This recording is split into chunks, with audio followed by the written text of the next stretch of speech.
Welcome everybody, my name is Marcus, and in this video I will show you a really simple way how you can turn on captions in your meeting in Google Meet on your phone. So let's start.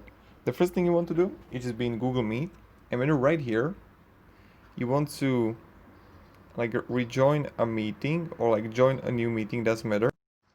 And in the right top corner you're gonna see the CC, right?